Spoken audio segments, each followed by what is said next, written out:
So, the newly revised plan for the serpentine belt update. This is the original mounting bracket that came with the motor, which was supposed to be an '89 Discovery. So, we're going to basically cut this off, basically along this line, removing this alternator bracket section, leaving this, which is the mount for the AC. It's also the mount for the tensioner. And then on the back, you can see this mounts through these four bosses. So I cleaned them up, and this is the beginning of the new bracket. So this is a 1/4-inch steel plate. These are I think they're 11/16 holes, and they will actually fit on to this plate really tight. I had to relieve it here. That's for this area here. This end is still just cut long because I'm not sure where it needs to cut off yet. So if you drive it on with a hammer, you can see where it's pushed up an edge, because these are actually tapered. So I just had to clean them off with a Dremel like that. There were some casting lines through there, clean those off with a file, and then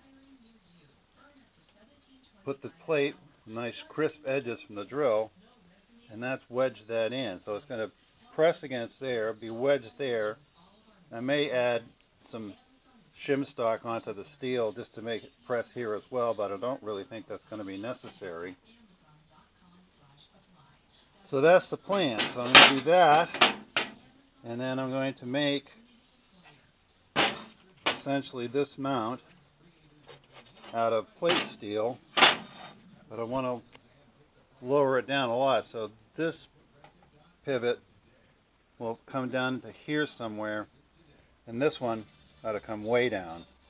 And that, it looks like it'll drop the whole thing about 2 inches, which should be enough to clear everything.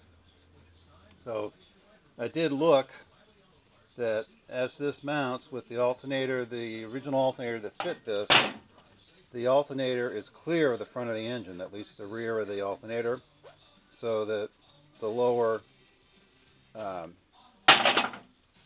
curve of the alternator can fit down as low as I want. There isn't anything else in here. I just want to make sure I don't. It's kind of tempting to move it this way, but then I started running into interference with the AC mount. So I think it's probably going to move that way, maybe about 1/2 inch, which will clear up the space. As you remember from the last video, there is the temperature sensor gauge on the motor right here. There's also the heater hot water pipe coming through into that area. So today's task, I'm going to build the piece that is essentially this there's some more plate steel here, so I should be able to put 2 vertical pieces that will fit. The alternator has 4 tangs coming down, so it'll fit into there with the curve of the alternator in. Probably some sort of piece of steel front to rear just to give it strength in compression, because that's the way that the bolts are going to tighten it down. So that's the plan. Hopefully it'll work. So here's I need 2 brackets to go around the alternator. So this is the first one welded together. I still obviously haven't drilled the holes out on the ends, and I need to figure out where I'm going to cut it off here. And then these are the 2 pieces that will make up one of these. So I'm getting ready to weld those 2 bits together there. So this one was kind of trial and error and grind it off to fit the curve of the alternator. It's actually a fairly decent fit. This one should be a lot closer because I just used this to scribe that. Well, here's the next piece of the bracket. This is the piece that fits within the alternator flanges. And eventually we'll get a plate across the bottom. It'll go back to that first plate I showed you that mounted on the back of the other one. Without the alternator, basically two identical pieces front and back, a couple of stretchers in the middle, which is right lined up with the bolts. So when that tightens up, it won't crush that down. Of course, this bottom's going to get a plate welded onto it, so that'll stabilize that. 6 pieces total.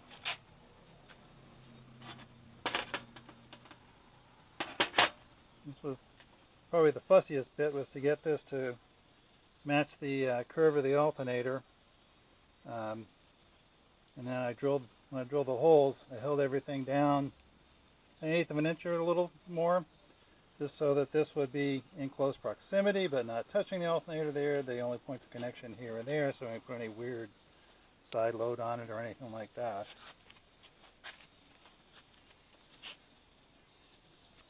And a little better, the sun's not glaring away at it here.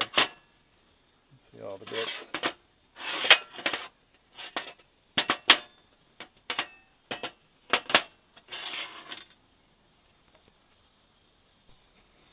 Alright, well, these are the two parts of the bracket. I'm taking the video now because I'm going to have to put them onto the mount before I weld it. Otherwise it's going to not be able to fit, because there's a tab here that's going to go through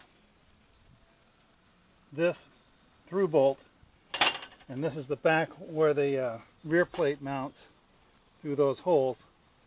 So with that tab in there, and because those are through those bushings, there's no way to weld it up and then put it on. So here's the finished bracket. This is the piece that you saw earlier, the earlier video. So you wound up taking a little piece out there. I'm absolutely trying to get this thing as low as I possibly can, because I don't want to take any chances. So this is that U-shaped bracket that I had the other day, with this little bit extra added on, and double thickness to put the alternator in the correct alignment for the pulleys. Got this flat plate welded across. This is the rear, the original housing. That'll go on there, and that's definitely hammer fit over these bushings to get it all nice and tight. And then when that's in place, this bit goes over here. I'm running out of hands, I'm sorry, but there's a bolt that goes through there, through that bracket, and you can see where this gap is because the back plate's not tight. I'm going to have to weld that to make it one unit. You can kind of see there. And I say that joint will tighten up after I hammer the back. I have to take it back off, and remember I had this long before, so now I've trimmed this down to length. So I'll put it in, I'll put the bolt in, I'll probably put a nut on it for now to make it tight, and then I'll go ahead and weld it up, and then hopefully we'll install it.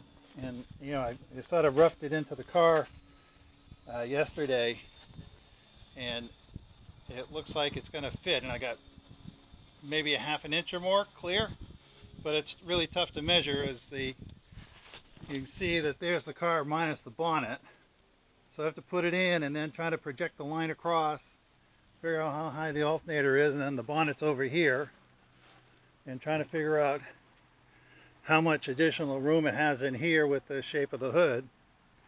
Not an easy thing. So I've done it about 3 different methods.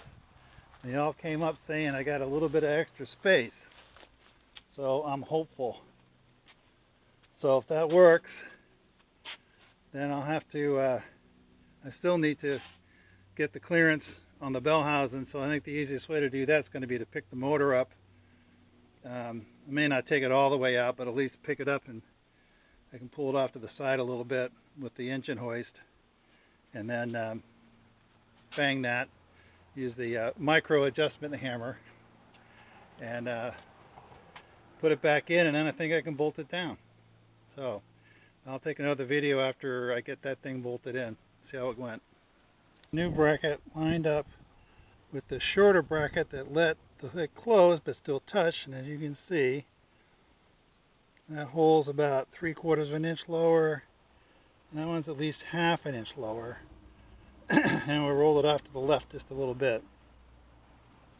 So, seeing as this one was an almost work, this one's about 3/4 of an inch or so shorter, and I think that'll do it. So we'll see when we bolt it in tomorrow. More later.